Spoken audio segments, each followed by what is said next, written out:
Hey guys, and welcome to this edition of the Heel Tough Blog Podcast, talking everything Carolina football. Checking in, just did the signing day special a couple of days ago, and now we're going to recap it here quickly. We'll also take a look and talk a little bit about Ryan Switzer receiving the Patterson Medal, and then we will get into a full early depth chart breakdown. Going to welcome in Zack Hubbard as, he was on the last podcast. He's going to help me break that down, something that both of us are very excited about. Got that up on the blog right now as well if you guys want to check that out. But we're going to go more in depth on that in this podcast, talk about that for probably about an hour, which is just going to have to wait and see. But jumping into some stuff that we got to talk about right before we get into that. As you know, of course, we'll start with the Ryan Switzer receiving the Patterson Medal. Carolina, of course, beating Duke the other night in the Smith Center. Huge win for the Tar Heel basketball team, but there was also some ramifications for the Tar Heel football team as Ryan Switzer was in attendance to receive the Patterson Medal, one of the highest honors that you can receive as a student athlete at North Carolina. Him, along with Justin Jackson, and I forget the name of the other person that ended up winning that. They did receive, Switzer received his the other night.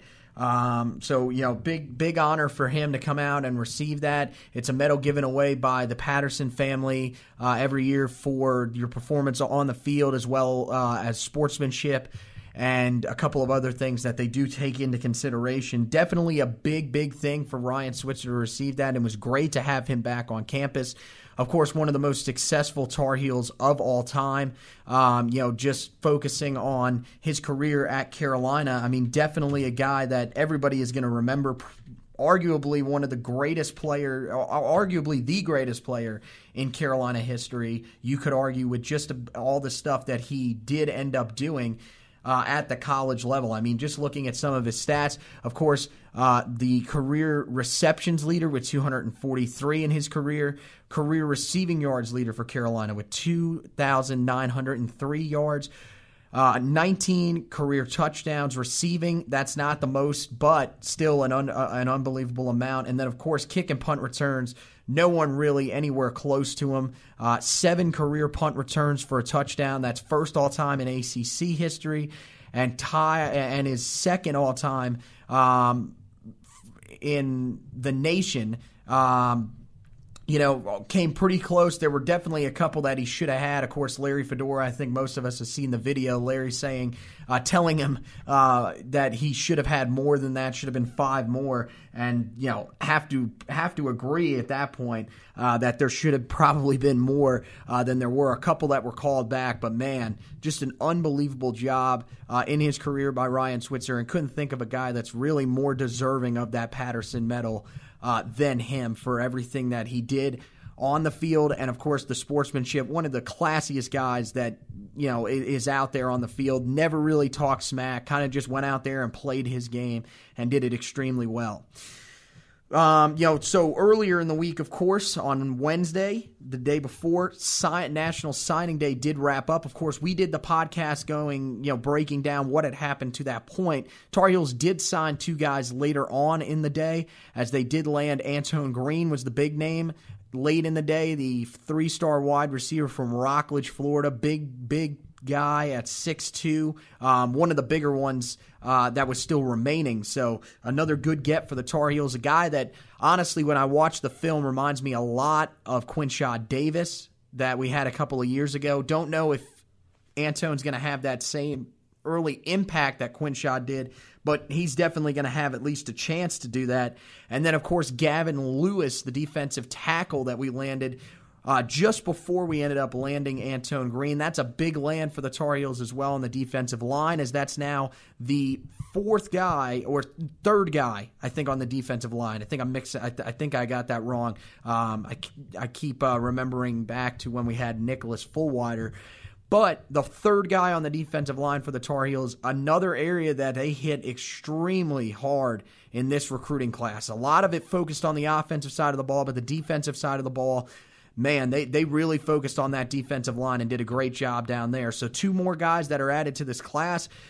ends up rounding out as the 23rd ranked class in the nation, the 4th in the ACC, the best of the Larry Fedora era. So a massive job done on the recruiting trail by Larry Fedora, especially late in the cycle to get these guys in there.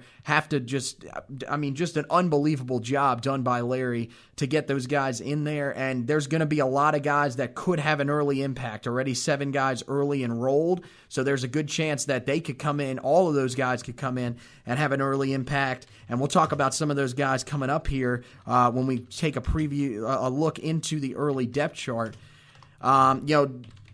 Got to think that right now, we're trending in the right direction recruiting-wise, and the payoff really is coming from that 2015 season. People were kind of wondering whether or not, that payoff would end up coming. It definitely has. And, right now, you got to feel a little bit confident in the way that Larry's recruiting on the trail. I know some of the in-state prospects, have gotten away just a little bit, but man, I don't think that's really something to be concerned about, and we talked about that a little bit, last week on the podcast. So, right now, I think we're trending in the right direction. I think when you look at what we did last year, a lot of that was due to injuries. So, yeah, this team is really going to have a chance with these new, younger guys, with a lot of them that have a chance to make an impact, to really take a step back in the right direction. And potentially they could be a team, I think, that could surprise some people. Of course, we'll talk more about that as we go through the summer. And, we'll talk more about that when we start to break down the depth chart more in depth, and we have more information, such as, through spring practice. And then when we break down the schedule and everything, we'll sort of look at what this team's expectations probably should be. Right now, it's still a little bit fuzzy because we still are that far away from college football, over 200 days away from college football. But man, if you're like me, you're ready for it already. This Tar Heel football team, this recruiting class in specific, has really, really got you amped. Looking at what we're going to do today, just a little preview before we get Zach on the line here. We're going to talk about the depth chart, kind of just our predictions of what the depth chart looks right now. Again, no information, so we can't be 100% on it. As Zach is getting ready to come in here and bringing in my man Zach. How's it going today, man? Pretty good. How about you? Yeah, man, doing well. So, just opened the show here just a minute ago, and now we're going to talk about the depth chart breakdown. I know this was something that you were extremely excited about, and, I'm extremely excited about it too. Kind of explain to the listeners what we're going to be doing today, and sort of how you're going to be, your take on what we're going to be doing. Just to start out, are we doing offense or defense today? We're going to do the whole thing, actually. We're going to try to get through it. I think we're going to have enough time to get through it. So, we're just going to go for it today. All right, we'll go quick here. So basically what we're going to do is, obviously, the season has been over for a while, but it's not quite yet at spring practice or the spring game or summer or fall practice. So basically what we want to do here is create a preliminary depth chart based on, and now we have all the freshman recruits in, now we have them all signed, so those that will be involved in the depth chart we'll put in there. But basically today what I thought that we'd do was have each of us kind of go back and forth position by position, say who we're looking at, what's kind of the overview of that position, and then maybe have some comments on the differences between us. Right, yeah, that's kind of how I was seeing it. So yeah, let's just jump right into it. I think easily the first position that we got to start with quarterback on offense. We had, throughout the year last year, a quarterback battle that raged pretty much on and off throughout the season through 3 guys. Brandon Harris started the year out and was pretty much immediately put on the bench, and for good reason. He just really didn't fit this offense. And then we moved on to Chaz Surratt, who had, his good moments early on, but really started to struggle as we got towards that midpoint of the season, struggled with some turnover issues, and that's what led to Nathan Elliott coming in and bringing us down the stretch where he got 2 big wins. And I think, if I'm from reading what the fan base thinks, I think they are all in on Nathan Elliott, and maybe Chaz Surratt would be the one mixed in there, but both of us right now think it's pretty much a wide open race. I know from talking to Keith Heckendorf when I saw him a couple of weeks ago. Now actually it's probably been about a couple of months ago when I saw him when he was out on a recruiting trip. It's pretty much a wide open race between these guys that are going to be coming in, as well as the guys that were there last year.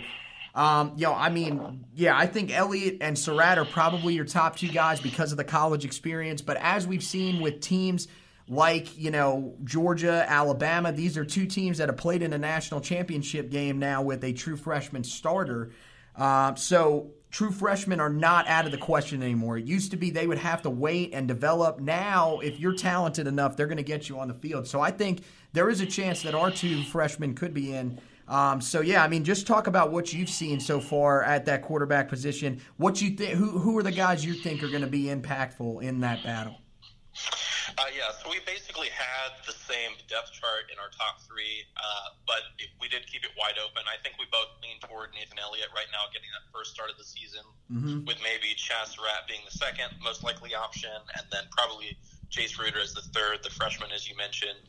And right now, I do agree that it's wide open. I think it's Coach Fedora has stressed that it's wide open every season and that he always wants to put the best guy on the field no matter of age, which I personally like. I mean, always get the best guy out there regardless of age. But age does play an impact here. I mean, this is an offense that takes time to learn. It takes time to get composure at a college level to play up to the speed of that game. So it would not surprise me if Jace Ruder did not start this season. However, I do certainly think that he's talented. I mean, he was a top 350 guy. He was a 4-star prospect out of high school. So certainly he'll be in the mix every season. But in terms of quarterbacking last year, obviously, as we've mentioned in the past, with injuries, the offensive line play, which we'll touch on later, was not the best.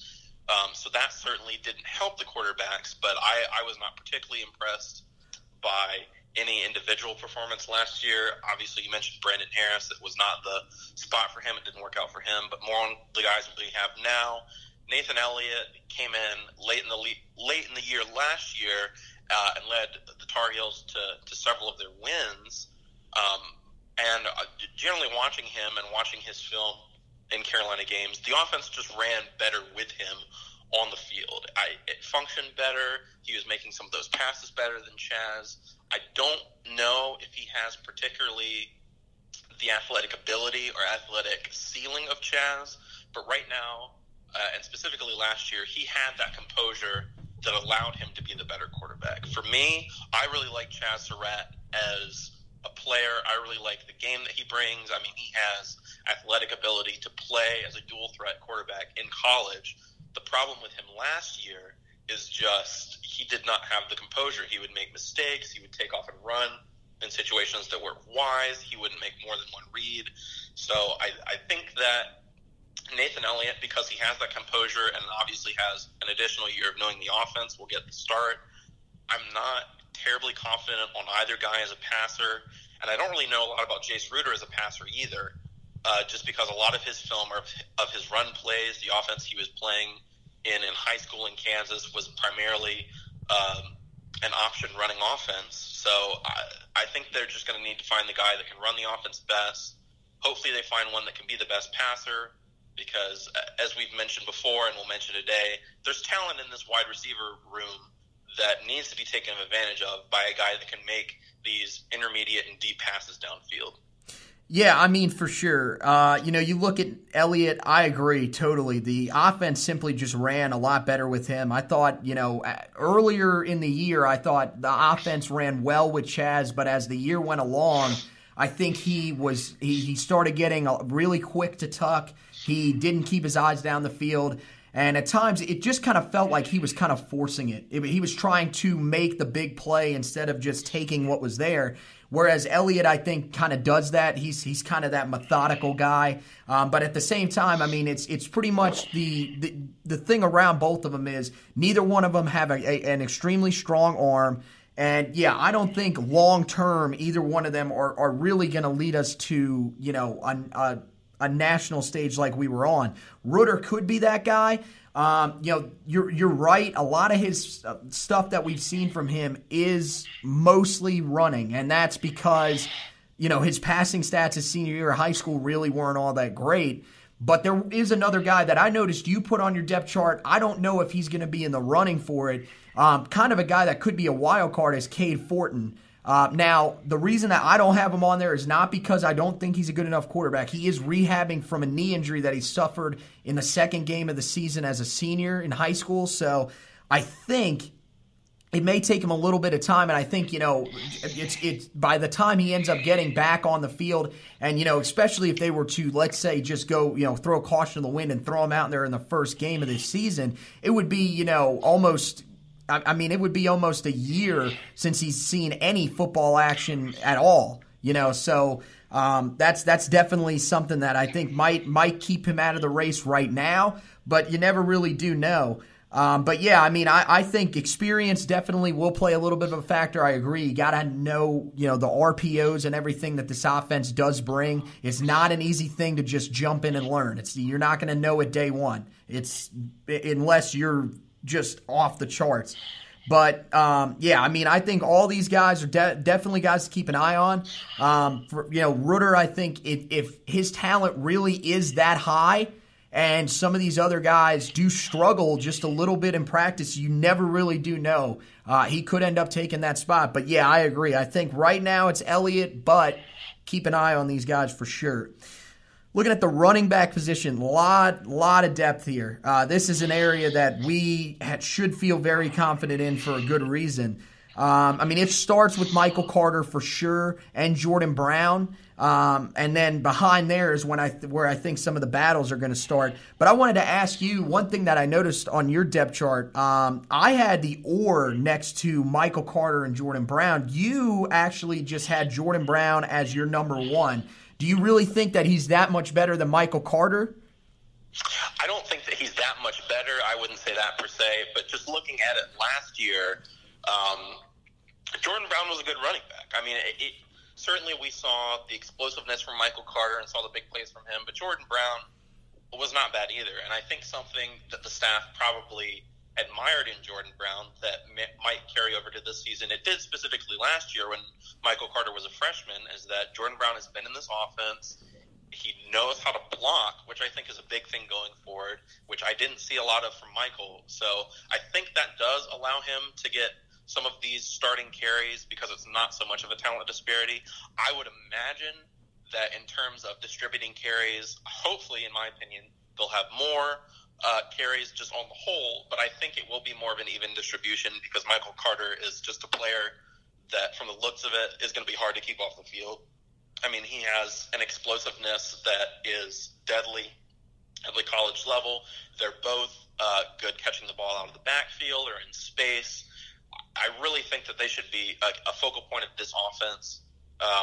And so that was just how they spaced him last year. I don't really know. Maybe Michael Carter has learned enough in learning the playbook and learning how to block that he could take that starting spot. One thing that I noticed in between our depth charts that I wanted to comment on is that you had the third spot being Antoine Branch or Stanton Truitt, while in my case, I thought that the freshman running backs that we brought in this year, and Devin Lawrence and Javonte Williams, could certainly sort of fight for those spots this year. Specifically, in my opinion, Javonte Williams, not being the best runner, I thought that Devin Lawrence of the freshman running backs is the better runner, but Javonte Williams played a lot of fullback in high school. It did a lot of blocking, playing in a more traditional option offense. So, he could contribute. He could fight to be the best blocker on this team, which I think will be very important in the pass plays as the offensive line kind of melds and just having an extra blocker out there with the offensive line and the tight ends. I think that he could get early playing time in that aspect as opposed to a pure running back aspect. Yeah, for sure. When I looked at it, I think the thing that I kind of factored in the most was the fact that, Javonte Williams is definitely a guy that I could have an impact. I think he's a little bit undersized. So but it is a good thing that he is early enrolled. And then the thing about Devin Lawrence is I thought he was going to early enroll. Unfortunately, he hasn't. So, that was something because he said that he was looking to try to get early carries. I think if he had early enrolled, there would be no doubt that he would probably get a look. But I think since, it worked out kind of like that, I'm not saying there's no chance they're going to have an impact, but I think right now, yeah, I think Truitt and Branch are probably going to be ahead of them. More familiarity with the system. I think Stanton Truitt definitely will get his chances because I think, we want to see what we had in him that, we lost last year when he got injured. And I mean, he brings that ability as definitely going to be a guy that can catch the ball out of the backfield as he played receiver a little bit while he was at Auburn as well as running back. Before transferring. And then Antoine Branch, the reason that I really, really like Antoine Branch, and I think he's going to fit into this team very well, I think Antoine Branch brings that physical running style that we don't really have in any of the other two running backs. Jordan Brown has it a little bit, but I don't feel like Jordan Brown is that guy that can really come out and run you over. He's not even really like that Elijah Hood type, whereas Antoine Branch is not afraid of contact at all. I remember watching his film last year when we got, on signing day just to see some of these guys that we had. And, man, his film just blew me away. This kid will run through a brick wall. He is, he's amazing. A lot of these guys, they'll be quick, they'll stop in the hole. But this is a guy that I think he's just going to be a downhill guy. He's going to one cut and take it straight up the field. And we've kind of been lacking that, really these last 2 years, because I think even as a senior or not as a junior, Elijah Hood, really struggled with that. I didn't think he seemed like he was trying to bounce to the outside a little too much. But yeah, I think, definitely Antoine Branch, I think, is going to have an impact. Unfortunately, last year, what happened to him, if you're wondering, they got injured. I mean, that was seriously the main thing that kept almost all of these guys off the field. It's definitely not a lack of talent. So, but yeah, I mean, I could definitely see those other two guys factoring in. I think, the top two backs are a certain. I think it's really not – it's going to be like last year. It doesn't matter who starts. They're going to rotate these guys in. But behind them in the third, fourth, and, even further down on the depth chart, I don't think there's going to be that much of a difference between them. So, yeah, I think there's a real chance that these guys can have some impacts. Anything else you wanted to talk about with the running backs, or? No, I just agree about Antoine Branch. He was a guy that I really liked out of high school for his running ability. I think that could diversify the Carolina offense, and with that, I think we can move on to the next position. There we go, yeah. So now we get to probably the deepest position on the team. Well, okay, maybe. Defensive line is ridiculously deep. But wide receiver, man, we've got some unbelievable guys out here. I mean, you look at it, of course, Anthony Ratliff-Williams is the one guy that is he's penned in as the starter. He's going to be our starter at the X receiver position. He's the main guy. His stats last year don't lie. I mean, he led the team in receiving, 630 yards, 6 touchdowns on 35 receptions. This guy really took his game to the next level last year, and I think that's going to translate to this year as well. And then when you look at it behind that, especially the slot is a very interesting area. Thomas Jackson is going to return. That was something that I think a lot of Tar Heel fans really didn't know, because when I put the article out the other day, I had like 2 or 3 fans that actually commented to me and said he's returning. I think they thought he was a senior. No, he was actually a junior last year. So he will be back this year. And then, at the Z receiver position, this is an area that right now is, I think it's a toss-up. We really don't know who's going to be out here. I'll let you start with this, and then I'll kind of bring in some of my points, because I feel like there's going to be some guys you're definitely going to ask me about here. There were some differences in our depth chart, but I think we both agreed to this. Like you said, this is a deep and talented position. You look at the guys that we already had on the roster, Anthony Ratliff-Williams, like you also mentioned, Thomas Jackson, but then you have guys like Daz Newsome that was really explosive last year. You have Bo Corrales that can beat you with his size. People in the staff have talked a lot about Montavious Groves is a guy that's really athletic and really talented. So for me, I mainly did it by size. That's not necessarily how it's going to be. But, Rontavious Groves and Daz Newsome as guys that are both 5'11", I penciled them in as slot receivers. They're explosive. They're athletic. I really like them, on slant routes, on short yardage plays, or just putting them in space and getting them open. In sort of that Z position that we talked about, Right. I personally had Bo Corrales or De'Ami Brown kind of competing for that. Maybe Jordan Adams gets in there as well.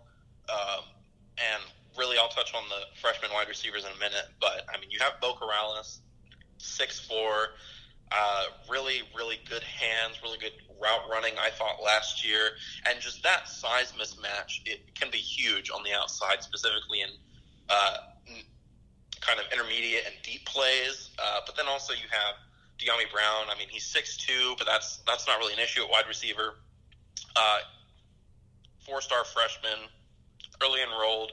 So he'll have that advantage that I think will give him kind of a leg up in getting playing time. I don't know, per se. I mean, Jordan Adams and even Antoine Green are no slouches, specifically Jordan Adams. I mean, in the top 247, they had him as a 5-star prospect. They had him as, a top 3 receiver in this class. So right. I think that there's a lot of excitement around Jordan Adams coming in. And besides that, you have other guys that'll probably just help with depth.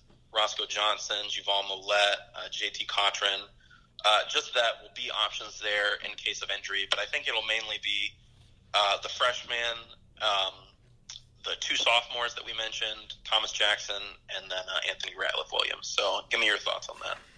Yeah, I mean, for sure. I love Thomas Jackson. I think he was a guy that, played extremely well in his sophomore year, which, during 2016, then came in last year and I think got off to a really, really good start. He had 7 catches, 97 yards, and 2 touchdowns in he got injured against Old Dominion. It was pretty early. So it was 2 and maybe a quarter games. I think there's, and his familiarity with the offense is definitely going to pay dividends. I think he's probably an extremely poor man's Switzer, but that's because of how good Ryan Switzer was. I love his route running, and, I love the way he plays. He plays hard, and, he's another one of those guys that was a walk-on that received a scholarship, and probably for good reason. So I think his experience there, I think it gives him a leg up in the slot. And another reason why I have him starting there is because at the Z position, I have Daz Newsome. Now, I know he's 5'11", but look at Austin Prohl. He was smaller last year. I think he's measured in at 5'10".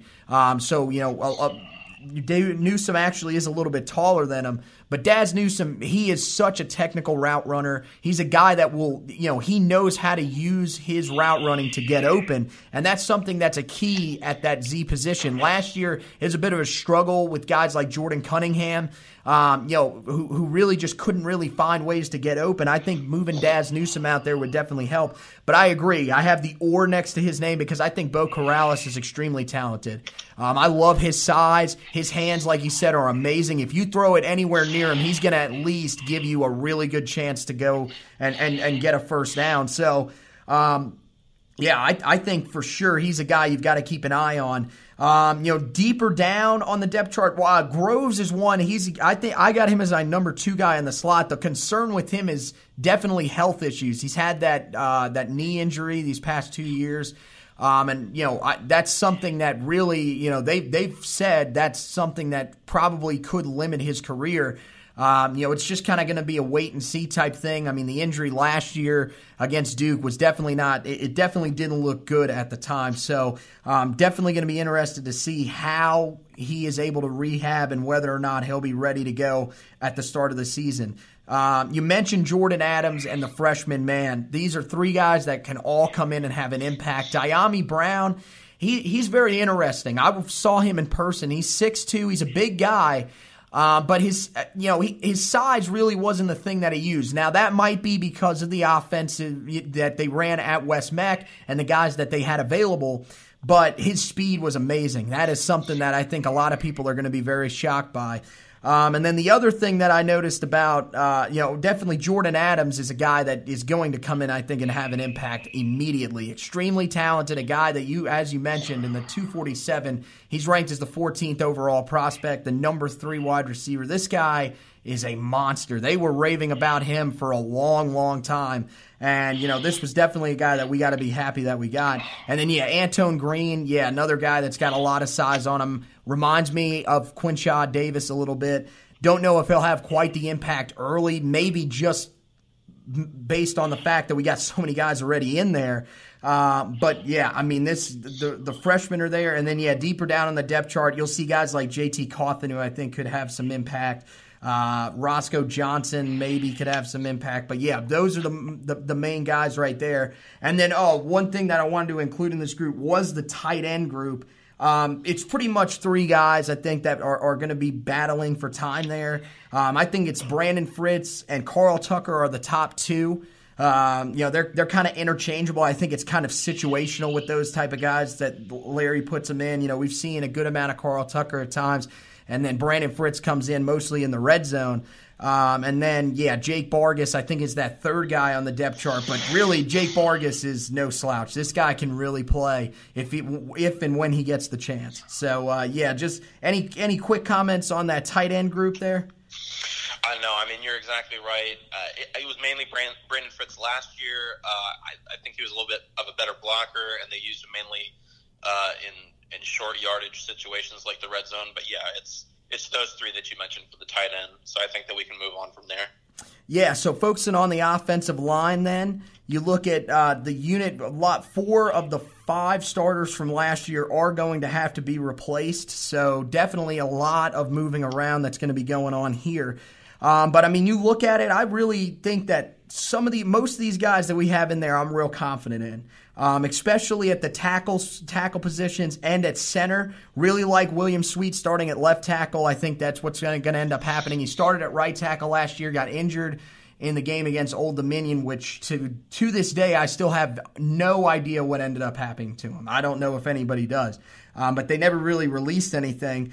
Charlie Heck is going to be at right tackle. He played out there pretty much most of the year after the injury to Sweet. So he's got some experience out there. I thought he was serviceable enough, and I think he's got another offseason to grow.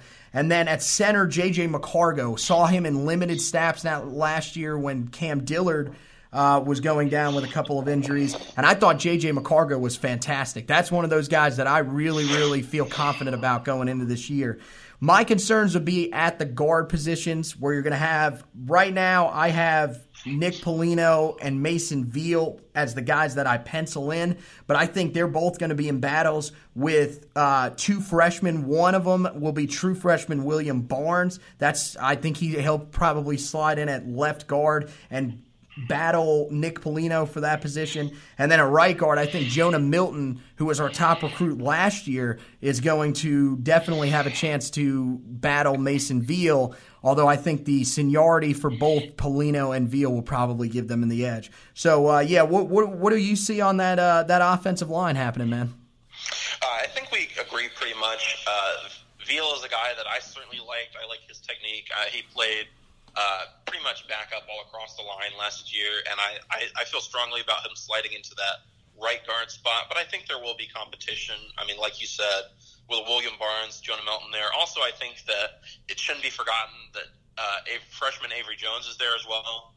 He will be a true freshman, but he was a top 300 guy, 4-star blue chip prospect, so I certainly think that he will come in and compete. I don't know if he's in that too deep, but certainly I think that he'll just be another good body in there, another good guy to develop, maybe add some weight, maybe lose some weight, whatever the staff wants to do with him.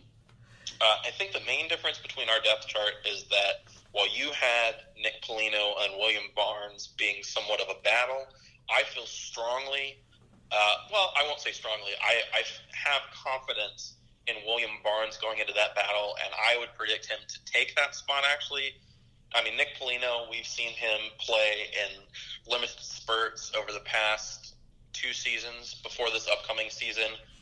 I think he's struggled on the offensive line. He played some in 2016 and was not up to the level, in my opinion. I think and then he lost some of that playing time last year with Khalil Rogers and R.J. Prince there. Mm-hmm. So, and that's not to fully criticize him. That's also to praise what William Barnes brings in. I mean, as we've mentioned, William Barnes is, a top 60 player coming out of high school. This is an elite player. This is a guy that played in a wing T offense in high school, so he has a lot of experience being a run blocker, but yet still has that pass blocking ability. Mm-hmm. He has it both both at an elite level. So if there's anyone of the young players that I think can come in and compete for a starting position early, it's William Barnes. And now you also have Jonah Melton that could compete for that left guard position as well. Not only the right guard, just because he was also, a blue chip prospect. He's, like you said, the highest guy from last year.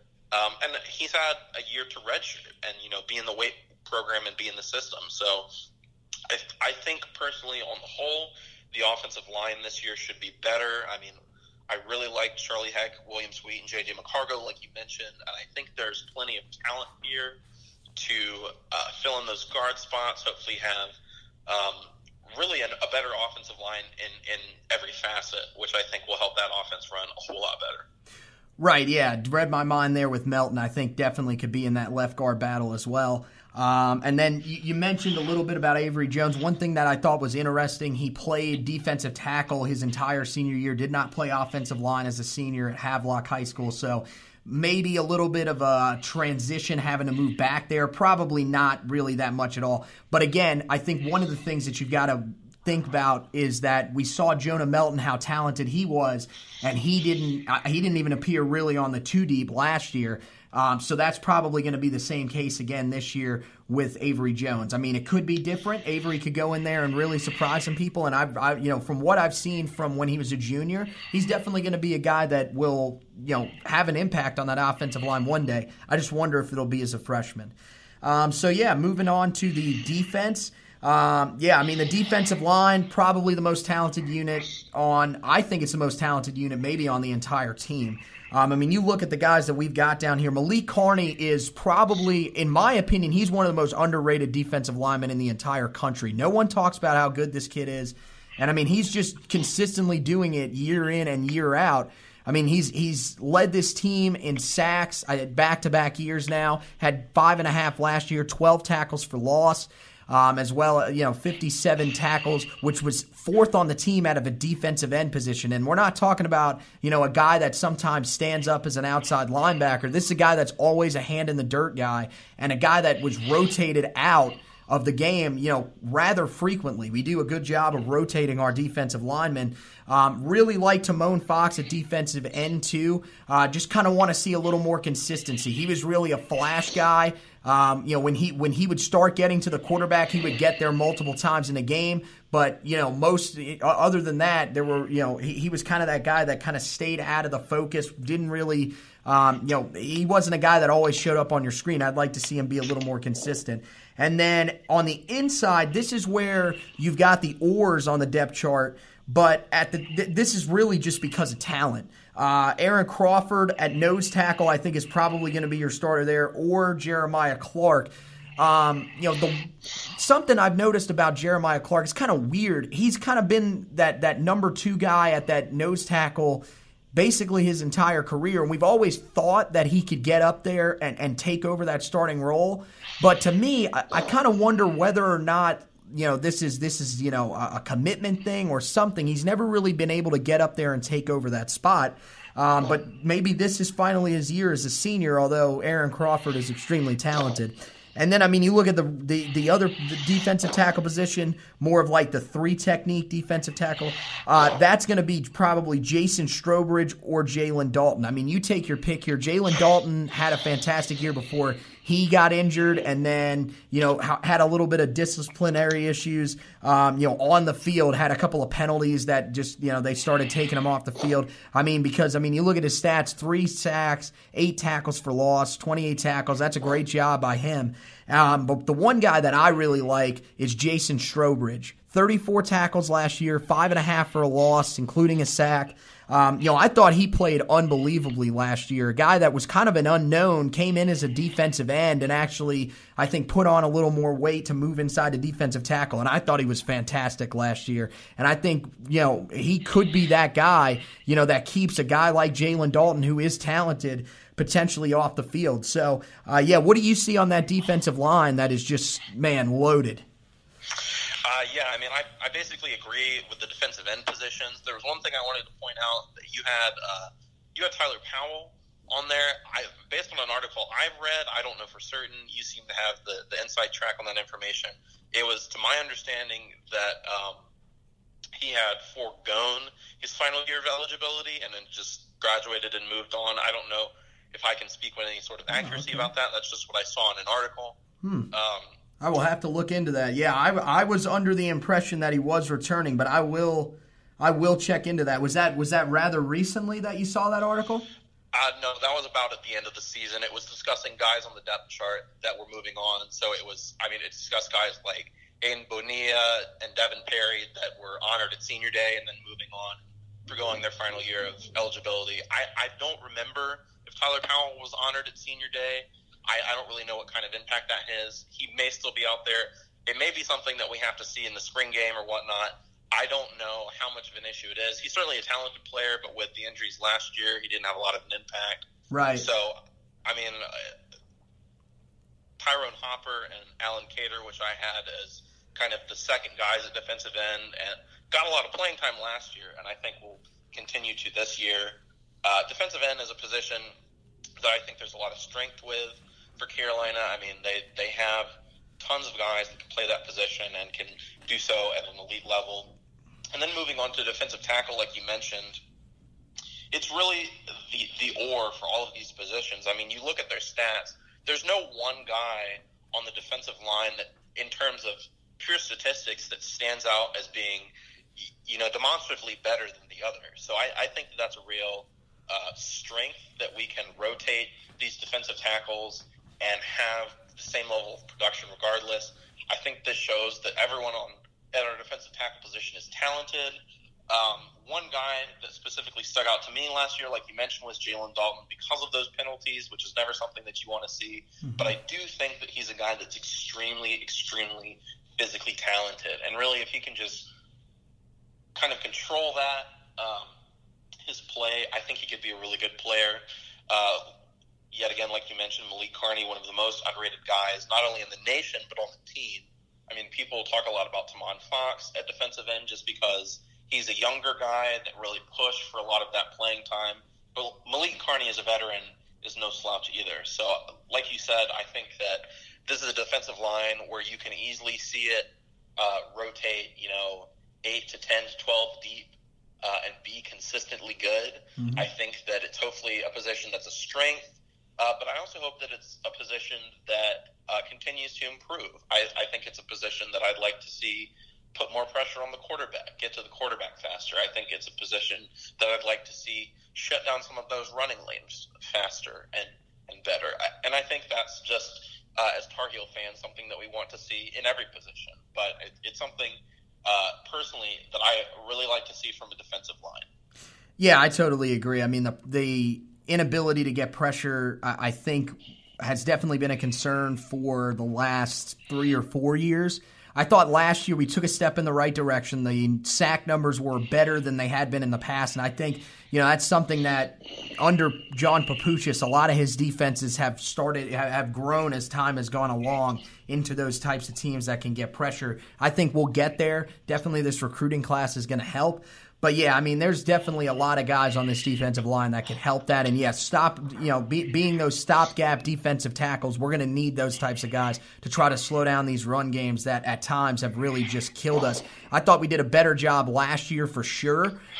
People will say, well, that's because of the passing game. I think somewhat the passing defense definitely struggling was definitely something that a lot of teams attacked. But at the same time, there were some teams that definitely tried to run on us, especially early in the year, and I thought we stood our ground pretty well. A couple other guys that I just wanted to throw their names in there that I think will have impacts, people to keep an eye on as we go through spring camp. Jordan Riley, who will be a sophomore this year, played a decent amount last year, mostly because of injury, but he looked very good when he was in there. And Jake Lawler, redshirt freshman. This is one of the guys that we were extremely high on in last year's class. He could come in and make an impact this year for sure. So moving on to the linebacker position. Little bit of concern here. Lost a lot of depth here. Cole Holcomb is going to be your main guy that's going to return at the weak side linebacker position, so that's huge. And then interior, I thought Jonathan Smith played very well last year in the time that he saw, and I think that's kind of what we were expecting from him as a freshman before he got injured. So definitely a guy that I think is going to live up to expectations. And then, Dominic Ross, the strong side linebacker. That's who I think it's going to be, but there's going to be some battles behind him. Ended up having to move Kane Roberts back to linebacker. So that's how thin the depth is at this position. Looking at mine, I got 3 true freshmen on the 3 deep, including a true freshman that is actually on here. Or a true freshman, walk-on. That's what I meant. A walk-on is actually on here. So, yeah, we've got a little bit of issue here depth-wise. What do you see at the linebacker position? So I agree certainly with the starters and Cole Holcomb, Jonathan Smith, and Dominic Ross. I mean, Cole Holcomb, as Tar Heel fans will know, has been, I think, a 2 or 3 year starter at this linebacker position. Certainly a guy that played a lot last year, especially in the nickel defense with Andre Smith injured. So I think he's a guy that will be probably our strongest linebacker this year with competition, certainly from Jonathan Smith. But, I mean, he'll be a senior this year. He'll have the most experience. I think he'll get a lot of playing time this year. Jonathan Smith, as you mentioned, at middle linebacker, certainly played well in the minutes that he got. I think that he'll need to improve in his coverage skills and maybe in recognizing offenses, being in that middle linebacker position. But he's certainly a talented guy, certainly a guy that I think did well. So I'm not particularly worried about him. Dominic Ross, don't know a lot about him. Didn't really play that much last year. Played a little bit more the year before, but is really just a guy that has had older guys in front of him. So I'll be interested to see now as a veteran himself how he performs in that outside linebacker spot. And as you mentioned after that, there's a lot of different guys out here. I mean, you have Malik Robinson and Jeremiah Gimmel that were freshmen last year. Malik Robinson will be a sophomore. Jeremiah Gimmel will be a redshirt freshman. Right. You have the two. Then also you have the 2 guys that potentially were being moved over from running back. I know that they explicitly mentioned Kane Roberts, which they said that they always intended him to be an outside linebacker, and he moved over to running back for depth last year. And now that that's no longer an issue, they're moving him back to linebacker. With Jonathan Sutton, I'm unsure. They haven't said anything about right, and that's why I didn't put him on mine, because I am unsure. But yeah, oh yeah. For me, I think he'll move back. I mean, he was a pretty talented linebacker coming out of high school. I don't really remember how he performed at UNC at his time at linebacker. I mean, he was getting, some playing time off the bench, but I think that he's certainly been in the system. I think he knows how to play linebacker. Being at running back last year was probably a detour in his career and just something that he did out of depth's sake. But then after that, like you said, there's the 2 true freshmen, Kyle Wright and Matthew Flint, and then the walk-on that you mentioned, the 2-way player in Ricky Mizan, I believe is his name. One guy that I wanted to point out as someone that I'm excited for watching his film and then hearing how the coaches have talked to him is Matthew Flint, a guy that came in on a visit in January, immediately drove home and early enrolled kind of in the course of a week, which is really incredible, and has already been in the weight program, getting his weight up. I think he was about 210, 220 coming out of high school, and I believe he's gained like 8 to 10 pounds since then, according to either Coach Fedora or Coach Kabilovic. Maybe Tommy Thigpen also spoke on that. So he's a guy that's gaining weight. He's getting up to the level. I really liked his film coming out of high school. Just in general, something for me that I'd like to see the Tar Heels continue to develop in is their physicality, really in all aspects of the ball. That's something that we've talked about, not only on offense but on defense. So I think he's a guy that will get those early minutes and early playing time because he plays at that physical level. There may be some developmental issues in that. I mean, there usually are with a guy having to, learn how to control himself and play smart. But I certainly think he's a hard hitter. He's a big kid that will come in and, make a big impact early at the linebacker position. Yeah, that impact of Tommy Thigpen being felt real early, man. Time's pressing just a little bit, so we're going to move on.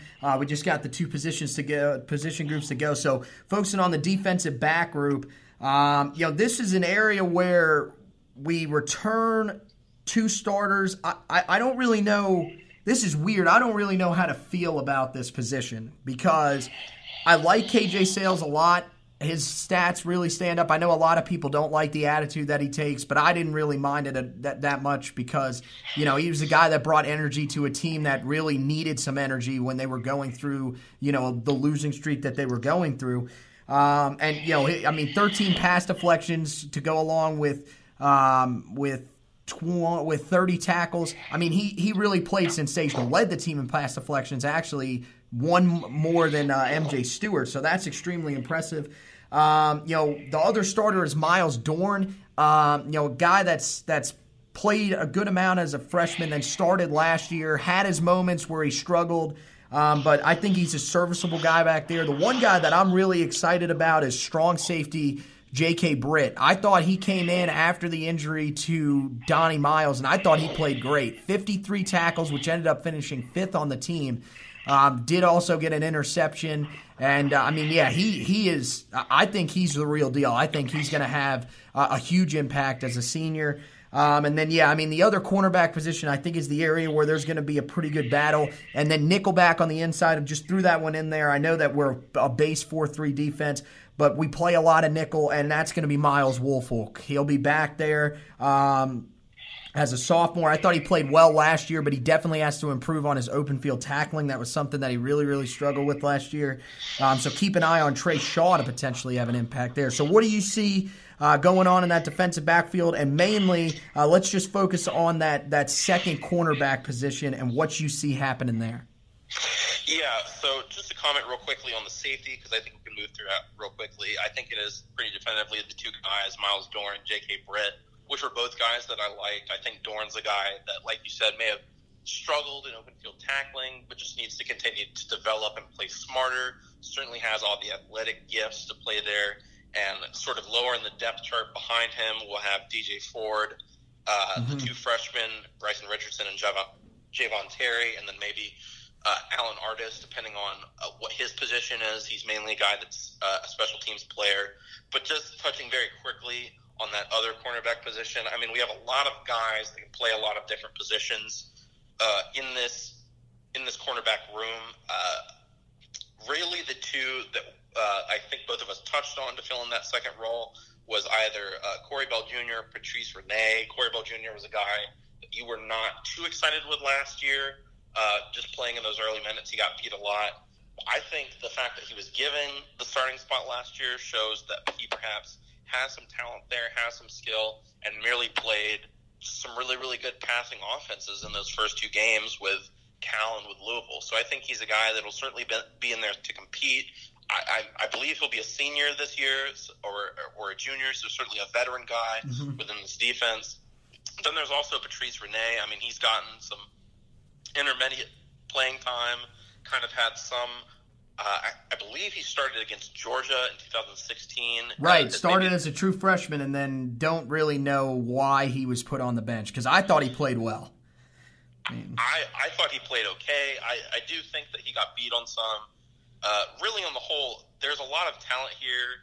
I'm not sure about how it's particularly being developed right now. And then there's also the issue of, finding a new position coach for this group. Right. But I don't know. I think this will be – I don't know which position will be stronger in the linebackers or in the safety – the secondary positions in terms of our defense. I think we both agree that defensive line will be the strongest. Mm-hmm. I think there will be a lot of battles here. And then there's freshmen and sophomore players that will push these guys. There's C.J. Cottman, there's Trey Shaw, there's Greg Ross, there's Caleb Rosar that will – they'll push for playing time here.